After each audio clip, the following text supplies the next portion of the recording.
Voilà, je termine comme promis avec un troisième article, toujours tiré du même journal, la même date, vendredi 28 avril 2017, mais cette fois en page 20 et non plus 21. Donc je vous avais lu un article pour Emmanuel Macron, un article complètement contre Emmanuel Macron pour Marine Le Pen, et maintenant je vais vous donner l'avis argumenté et brillant de Jean d'Ormesson. L'écrivain explique les raisons qui le conduiront à voter pour le candidat En Marche au second tour. Écrivain de l'Académie française. Donc, ah oui, j'ai oublié de vous dire qu'hier je n'ai pas reçu mon journal, mais étant allé prendre un café, comme ma grande surprise, au lieu de la Provence, j'ai pu lire mon journal qui était là. C'est la première fois que je l'ai vu dans un café. Et je suis tombé sur un article du fameux Guilly, qui est peu invité à la télévision ou qui est un peu ostracisé, tout ça, et dont tous les sociologues exploitent les travaux extraordinaires. Hein.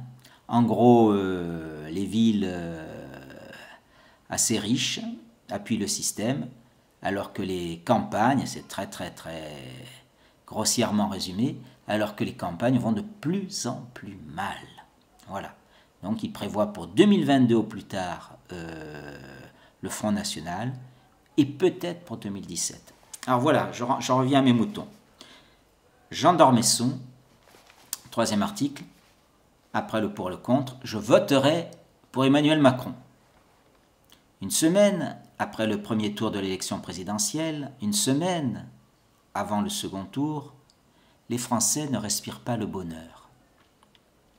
Le passé les attriste, l'avenir les inquiète, il y a de quoi, un désastre les menace. On l'a dit et répété, la campagne a été invraisemblable jusqu'à la folie. Elle a surtout été cruelle. Invraisemblable et folle. Elle n'a pourtant pas été une surprise. Attaquée avec violence et mis presque au banc de la société, les sondages ont prévu le résultat avec assez d'exactitude. Aucun rapport avec le 21 avril 2002, où l'irruption de Jean-Marie Le Pen avait été un coup de tonnerre. Tout le monde savait, cette fois-ci, que sa fille serait au second tour. Elle a été plutôt en deçà de ce qu'il était permis de prévoir. Elle progressera encore le 7 mai.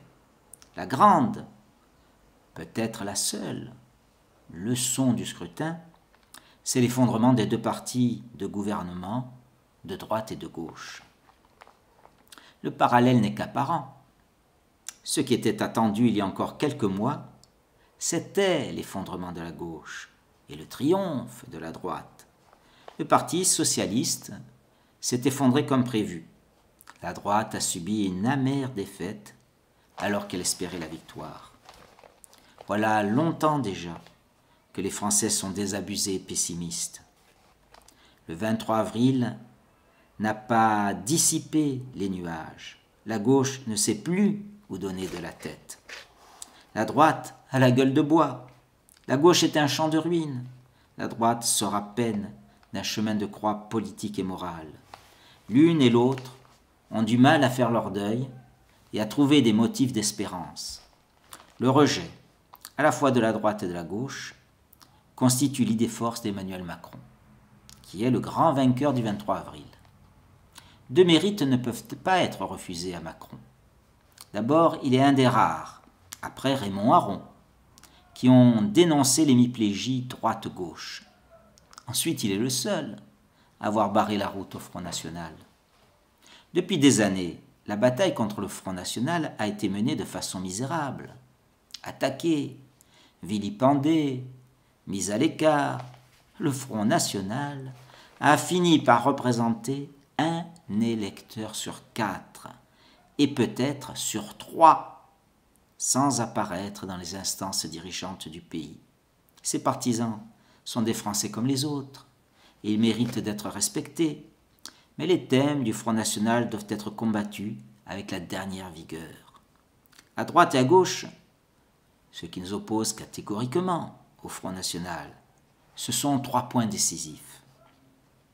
son programme économique et social, modèle de démagogie, son rejet de l'Europe et de l'euro, sa volonté de verrouiller les frontières contre l'afflux des réfugiés et des demandeurs d'asile et de revenir à une forme extrême de protectionnisme. Beaucoup de gens de gauche, de libéraux, de chrétiens, d'esprits attachés aux traditions françaises ne peuvent accepter aucune de ces revendications. L'accession au pouvoir de Madame Marine Le Pen serait un malheur, non seulement pour la France et les Français, dont le niveau de vie baisserait aussitôt, mais pour l'Europe entière, et sans doute pour un monde qui nous regarde avec stupeur. Après l'élimination de Sarkozy, de Juppé, de Fillon, porteurs successifs des attentes de la droite et du centre, Emmanuel Macron est le seul obstacle aux ambitions de Marine Le Pen. Qu'on le veuille ou non, il incarne ce qui nous reste d'espérance en l'avenir. Tous les Français qui ne se reconnaissent ni dans l'extrême droite ni dans l'extrême gauche ont le devoir de voter pour lui. S'abstenir serait meurtrier. À la différence de 2002, un succès du Front National n'est pas impossible. Le 7 mai, avec Sarkozy, avec Juppé, avec Fillon, il faut voter Macron. Allons un peu plus loin. Le vote pour Macron ne doit pas être un vote de résignation. À défaut d'enthousiasme, il doit être un vote d'adhésion et de conviction. Nous étions quelques-uns en France à penser que le programme de François Fillon était le seul capable d'assurer le redressement du pays. Pour les raisons que l'on connaît, la bataille imperdable a été perdue. Le 7 mai, n'allez pas voter la tête basse, en rechignant, faute de mieux. Votez la tête haute et l'espérance au cœur. Votre premier choix, notre premier choix, n'était pas Macron. Pendant des semaines et des mois, dans ces rudes journées qui nous laissent un goût amer et sur lesquelles il est inutile de revenir, nous avons pris l'habitude de regarder en face les situations les plus difficiles et les problèmes les plus ardus. Continuons dans cette voie. Monsieur le ministre, mon cher Emmanuel, vous êtes jeune, rapide, très habile, ambitieux, sympathique, brillant. Vous avez une femme remarquable. Il y a pas mal de choses à porter à votre crédit, mais aussi à votre débit. Inutile de le dissimuler. Nous n'avons pas toujours été d'accord avec vous. Sur plusieurs points, nous divergeons. On pourrait les énumérer.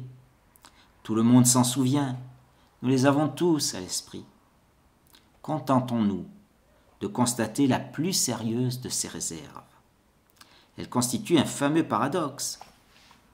Pendant des années, la colère populaire a monté contre le gouvernement en place. Voilà, en fin de compte, qu'un membre éminent de ce gouvernement, le plus lucide évidemment, le moins sectaire, le moins conformiste, c'est vous, incarne notre espérance. Il y a de quoi se taper la tête contre les murs. Mais les faits sont là. Ils s'imposent. Vous êtes aujourd'hui, après le premier tour, le seul rempart contre les catastrophes promises par Madame Le Pen. Devant le péril, au lieu de nous attarder sur ce qui nous sépare, cherchons plutôt ce qui nous rassemble. Vous voulez dépasser l'opposition stérile et absurde entre la gauche social-démocrate et la droite modérée. Nous aussi. Vous voulez libérer le travail. Nous aussi. Vous voulez simplifier un peu au-delà, espérons, des promesses fallacieuses de feu le quinquennat. Nous aussi. Vous voulez encourager l'entreprise. Nous aussi. Comment ne pas vous soutenir en face des délires démagogiques, anti-européens et intolérants de Madame Le Pen? Nous sommes en marche avec vous.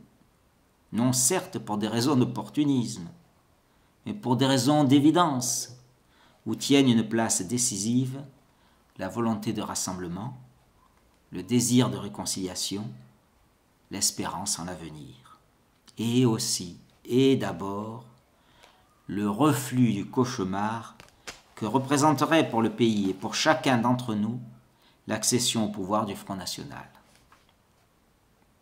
Le 7 mai, nous ne nous abstiendrons pas. Nous voterons pour vous avec résolution. Mais, imposé par l'urgence, ce soutien n'est pas un chèque en blanc. Si vous deviez échouer dans la formidable entreprise où vous vous êtes engagé avec talent, avec audace et avec ambition, vous laisseriez le pays dans un état plus grave encore que celui consternant où il se trouve aujourd'hui après 5 années de socialisme. Tout serait alors possible. Le pire deviendrait presque sûr. La catastrophe n'aurait été que retardée. Votre tâche est immense. Votre responsabilité écrasante. Aussi largement que possible, face à une menace de malheur, vous allez gagner une bataille. Il vous faut gagner la guerre. Voilà, on ne peut pas être d'accord sur tout, mais voilà 3 points de vue. À quel point ils sont concertés, à quel point ils sont spontanés, à quel point nous sommes manipulés, je n'en sais rien. Mais je les ai trouvés intéressants tous les 3. Dans l'article d'hier que j'ai lu en courant, dans un bar, l'article du géographe et mathématicien Guilly, soit dans cet article, soit dans un à côté, on faisait remonter aussi des graves soucis, des graves craintes des services de police sur des combats de rue à venir, quels que soient les résultats. Les gens sont en colère, alors réfléchissons bien avant de voter et votons bien, après avoir éclairé notre lanterne le mieux possible. Bonjour à tous.